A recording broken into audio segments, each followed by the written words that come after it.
शायद इनसे बड़ा धोखेबाज इस राजनीति में कोई दूसरा नहीं होगा। ये सुबह को रहते हैं भाजपा में, शाम को जाते हैं समाजवादी में, और अभी इनकी रैलियों में अरे सुन लो, हमारा टाइम नहीं कम होगा, ध्यान रखना। ये 8 मिनट निश्चित है अतुल जी। ये माननीय अधिष्ठाता महोदय, इसी शख्स ने वर्तमान मुख्यमंत्री को से पीटने की बात की थी। ये वो शख्स है जब समाजवादी के मंच पे थे तो क्या क्या बात प्रधानमंत्री जी के लिए और मुख्यमंत्री के लिए बोलते थे, ये पूरा देश इन्हें देखा है। और इन लोगों को शर्म नहीं आती पिछड़ों की बात करते हुए। ये वो पिछड़े लोग हैं जो पिछड़ों की बात करते हैं। अन्य अधिष्ठाता महोदय, इससे पहले एक और मंत्री जी बोल के गए, नंगा शब्द बोलेंगे, रेप बोलेंगे, अपने आप धर्मात्मा बनेंगे और सबसे लूट मचाएंगे। इनके डिपार्टमेंट में खुली लूट मची हुई है, उसके बारे में गुणगान करेंगे नहीं। जेई से लेकर एएमए से लेकर बाबू से लेकर ये पैसा खाएंगे और दूसरे का अपमान करेंगे।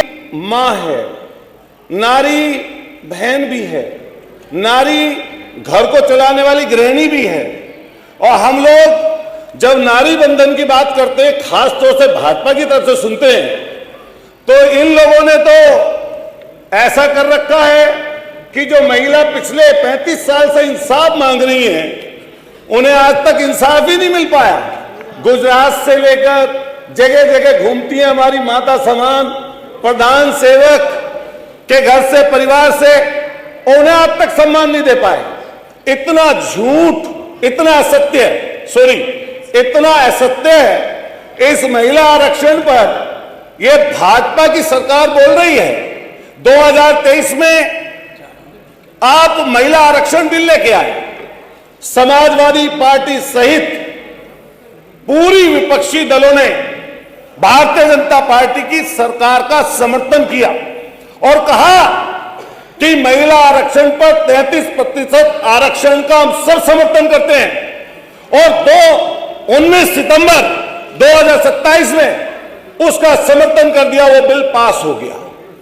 2 साल नहीं 3 साल लगभग ये भारतीय जनता पार्टी की सरकार सोती रही, लेकिन इसने एक भी बार करवट नहीं ली। लेकिन जैसे ही पश्चिम बंगाल में चुनाव आया तो इनको याद आया कि महिला आरक्षण के नाम पर 2-2 तीर, एक तीर से 3-3 निशाने लगा लो। एक पश्चिम बंगाल का चुनाव जीत लो और दूसरा परिसीमन में गड़बड़ी करके आप जो है 850 सीट बताकर और धोखा देने का काम पूरी डेमोक्रेसी कर दो।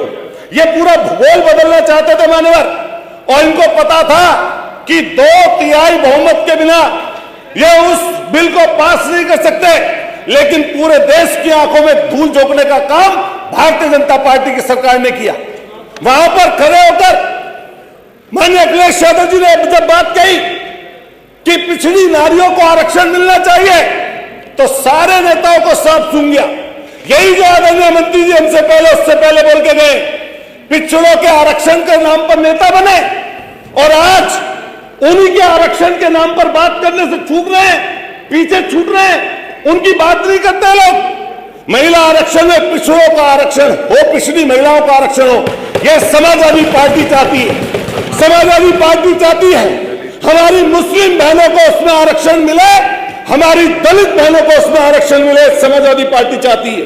और हम फिर ये बता दें कि आपके जो मंसूबे ये सब समझ गए हैं। ये जो सैर सपाटा है, इस सैर सपाटे में जहां पश्चिम बंगाल में फुटबॉल खेल रहे हैं, ये जानमुरी की बात कर रहे थे, जानमुरी की, ये 10 रुपए वाली चीज पहली बार खरीदी है, वरना सब कुछ बेचा ही बेचा तो है। पोर्ट बेच दिए, एयरपोर्ट बेच दिए, बीएसएनएल को लाइन में लगा रखा है, रेलवे को लाइन में लगा रखा है, सबको बर्बाद करने पर तुले में। और बात करते हैं आरक्षण की, और ये वो लोग महिला आरक्षण की बात कर रहे हैं जिनकी उत्पत्ति ऐसे संगठन से हुई। इनका मात्र संगठन आज तक एक नारी को अपने संगठन में जगह नहीं दे पाया, वो उसकी बात करते हैं। आज तक उसमें यह चीज चलती है इनके मात्र संगठन में कि जो शादी नहीं करेगा उसको ज्यादा लंबा प्रचार तंत्र देने का काम किया जाएगा। अरे बता दो कोई, जो संगठन आप दुनिया में सबसे बड़ा बताते हो उसमें एक कोई नारी हो तो उसका नाम कोई हमें भी बता दे भाई, उसकी बात करते हो आप लोग। और ये सारा का सारा एक चीज पर धरा रह गया। एप्स्टीन फाइल का नाम तो हम सब लोगों ने सुना है। उस एप्स्टीन फाइल के वो मंत्री आज भी मंत्री केंद्र में बने बैठे हैं और इससे शर्म की क्या बात होगी कि पूरा नाम उनका आने के बाद में और देश के प्रधान सेवक का नाम उसमें आने के बाद में आज तक वो अपनी गद्दी पर बैठे हैं। इसको सेव करना चाहिए लोगों को। बात कर रहे थे, अभी चर्चा चल रही थी किस चीज की। हमने देखा जब पहलगांव हुआ, पहलगांव में हमारी बहन जो पहलगांव की जो वहां पर उनके पति शहीद हो गए उसका अपमान किसने किया। और उस पहलगांव की जब यहां पर आपने बड़ा पाकिस्तान से जो अमेरिका के कहने से पीछे हट गया, जिसमें कर्नल सोफिया जिसने देश का प्रतिनिधित्व करते हुए अपने मीडिया के सामने आई और सेना का मानव मनोबल बढ़ाया, उस कर्नल सोफिया का अपमान अगर किसी ने किया तो भारतीय जनता पार्टी के लोगों ने किया। आपको शर्म आनी चाहिए। यही जगह है और यही आपका उत्तर प्रदेश है जहां हाथरस में मनीषा वाल्मीकि, जहां उन्नाव में कुलदीप सेंगर, वहीं पर चिन्मयानंद, यहीं पर जो अभी विश्वकर्मा बेटी की बात कर रहे थे। शर्म आनी चाहिए ऐसे लोगों को जो उस बेटी की हत्या को आज अपना जस्टिफाई कर रहे हैं और सरकार को आगे बढ़ाने की बात कर रहे हैं। कंक्लूड करें। मानव पूरा समाधान दीजिए। हाँ, आपने 20 सेकंड है। ज्यादा दिए, 20 सेकंड है, 20 सेकंड है। अतुल जी समय जा रहा है। आज कुशवाहा की बेटी का अपमान इन्होंने करने का काम माननीय किया। मंत्री जी। आज हरदोई में गई है अखिलेश यादव जी और ये लोग सिर्फ सत्ता में बने रहने के लिए, मलाई चाटने के लिए, समय समाप्त हुआ।